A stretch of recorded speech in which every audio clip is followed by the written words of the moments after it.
क्या जवाब दें। बिल्कुल सही कह रहे हैं हफीजुल्लाह नियाजी साहब।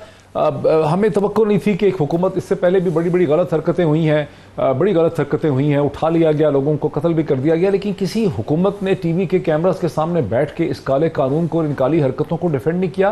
कि कैसे हम अपनी आवाज़ जो है मलिक अहमद खान साहब तक पहुंचाएं, जो अच्छे डिसेंट आदमी हैं, कि सर आपको ये क्या हो गया, मलिक साहब ये क्या हो गया, आपको ये दिन हमें क्यों देखना पड़ा कि आप इस काले कानून को और इस काले करतूतों को डिफेंड कर रहे हैं बैठ के।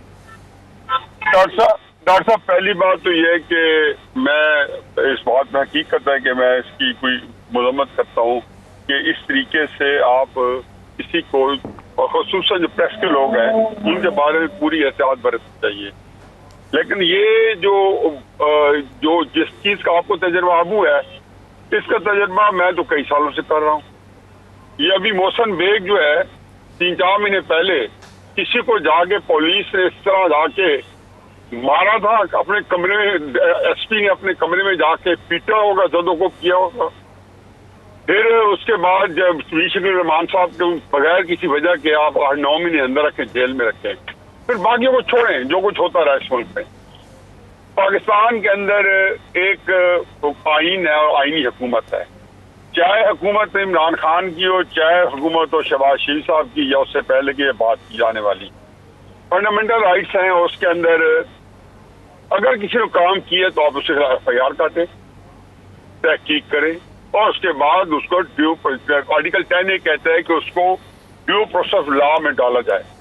अगर तो उन्होंने इमरान रियाज साहब को FIR काट के अरेस्ट किया है, और तो मेरा ख्याल है कि उनको फौरन ही अदालत में उनको पेश करना चाहिए, उनको रिमांड लेना चाहिए, और उनको उनकी, ताकि वो बेल के लिए अप्लाई कर सकें, और उसमें फेल हो। न्याजी साहब, ये एक साइबर लॉ के तहत FIR काटी गई, लेकिन न्याजी साहब ये देखिए कि एक शख्स के खिलाफ ये सब प्रोसीजर एक ही है। सब 17 जब उन्होंने लाहौर हाई कोर्ट से डिमांड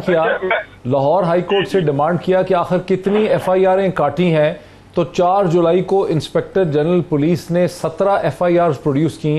एक सहाफी के खिलाफ पाकिस्तान के पूरे पंजाब में 17 FIRs काटी गई।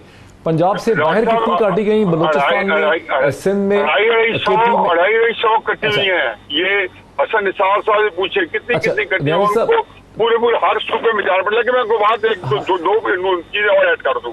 लेकिन पिछले 4 सालों में 30 FIR कटी हैं। मैं आपको बता दूं कि जी जितनी FIR 30 FIR है, देखें किस पे कटी थी FIR? बड़ी साहब, मैं ये कह रहा हूँ कि जिस FIR में दो बातें मैं कर लूं। पहले सर ऐसा लग रहा है कि आप डिफेंड कर रहे हैं। नहीं, मैं डिफेंड मुझे ऐसा लग रहा है कि आप डिफेंड कर रहे हैं कि कोई ऐसी अजीब चीज नहीं है। मैं इसलिए थोड़ा सा परेशान हूँ कि मुझे ऐसा लग रहा है कि आप डिफेंड कर रहे हैं। मैं डॉक्टर साहब, अब देखें ना, मुझे प्लीज बात करने दे। मैं डॉक्टर साहब, आप इजाजत देंगे तो बात करता हूँ। भट्टी साहब से मजीद भी आप इसकी जो है हाशियाराई करवा लेंगे। जब ये जो देखें इमरान रियाज साहब फरमा रहे हैं, और बड़े में 2 फरमा रहे हैं कि आपने उन्हें बताया था कि नवाज शरीफ करप्ट है, मुझे क्यों नहीं बताया? इमरान रियाज साहब को क्यों बता रहे थे? इमरान रियाज साहब जो वहां पर सर, उनका मतलब ये हरगिज नहीं था कि उनको आर्मी चीफ ने बताया था।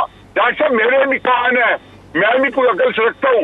आपको पता है कि मैं तो आज ही कल छप रहा है, कोई पढ़ ले कि मैंने क्या, मैं तो हमेशा इमरान को आज भी खिलाओ। हम कंसिस्टेंट है।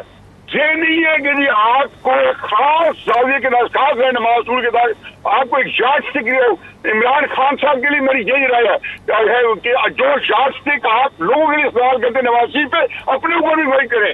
इमरान रियाज साहब वगैरह वो सारे लोग बैठे थे और ये DGI स्टार की ब्रीफिंग ले रहे थे। मुझे तो कभी नहीं बुलाया गया था। भट्टी साहब बता रहे कि ये सारे हर ब्रीफिंग होते थे, आर्मी चीफ को मिलते थे। मुझे तो आर्मी चीफ नहीं मिला। मेरी तो बड़ी ख्वाहिश है कि मैं भी हमेशा जाहिर है कि इमरान खान को तनकीद का निशाना बनाया।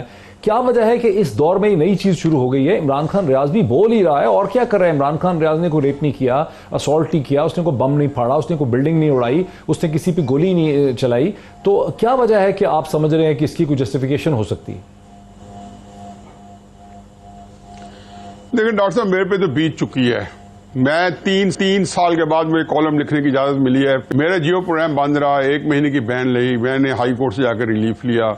मैं घर आता था तो बता के आता था दोस्तों को कि यार मैं घर इतने देर में पहुंचूंगा और मुझे फोन कर लेना। एक मेरा घर जो है किसी फार्म हाउस टाइप इलाके में है, तो मुझे तो और फिर मेरे से खुद मैं अपने फोनों से महरूम हो चुका हूँ, खड़ा करके मुझे ले गया।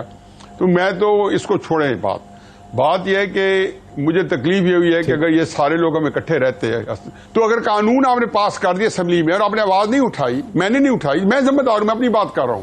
क्योंकि भट्टी साहब जो है ना वो इतनी मोहब्बत और इतनी प्यार से जो है ना बड़े भाई की क्लास लेते हैं कि मेरे पास तो यकीन जानो कि बड़ा कम स्पेस रह जाती है मैं अपनी सलीके से बात करूं। तो दूसरी बात यह है कि बात इनकी बिल्कुल सही है, लेकिन हकीकत यह है कि ये जो है मेरे ऊपर तो अयूब खान का पूरा इसलिए बीत चुका है कि मेरे वालिद साहब 1958 से अयूब खान के अपोजिशन में थे। फातिमा जनाब को हमने केटर किया और मलिक मीर मोहम्मद को हमने भुगता। भुट्टो साहब को मैं अपोजिशन में था, मेरे पे वो भी बीत है। वो मैं खुद स्टूडेंट एक्टिविस्ट था भुट्टो साहब के जमाने में, और मैं पॉलिटिकल जो स्टूडेंट्स में फोर्थ फ्रंट पे था।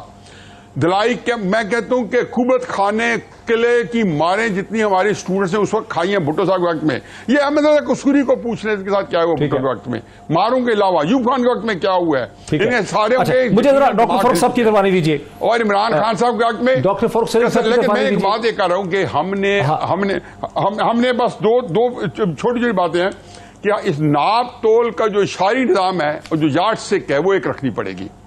अगर हम उस वक्त इनके गिरबान में पकड़ लेते ना जब मैं पकड़ रहा था और ये मुझे बोलने देते, अपने टीवी में बोल नहीं देते, और मेरे पे जो बैन लगी थी और सब बड़े मेन प्रोग्राम में कहते थे कि इनको ना बुलाएं, इजाजत नहीं है, तो उस वक्त खड़े हो जाते। तो आज हम सारे हमारे प्रोग्राम में तो आते रहे भाइयों की तरह मुझे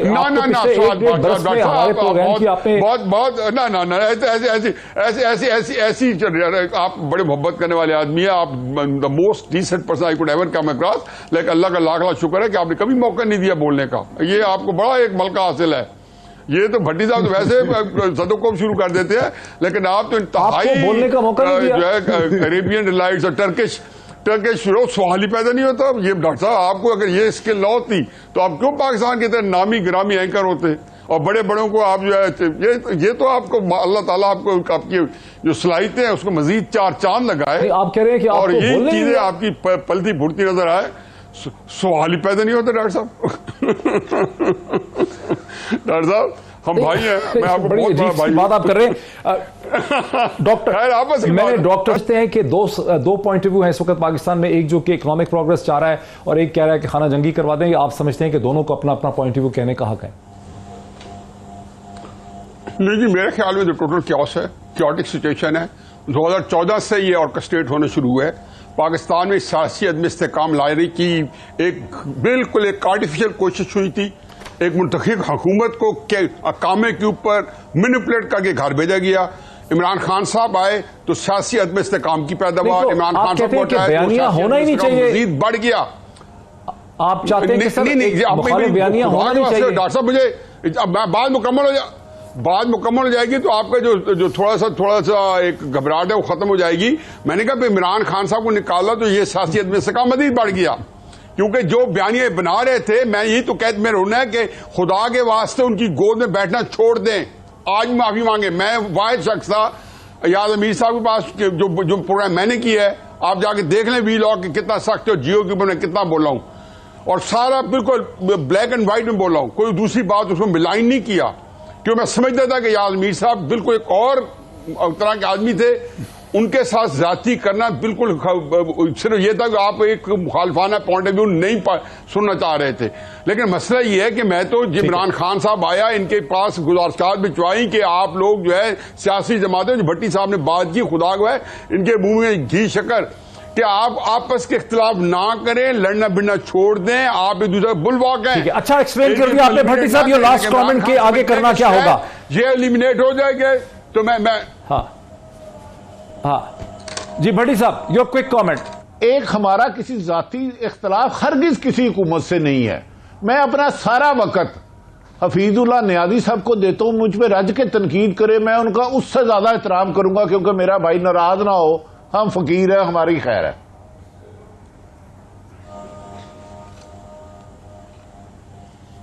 आगे बात तो मुकम्मल कर ले। साहब, तो मेरा आप आएंगे ना? खत्म हो रहा है प्रोग्राम।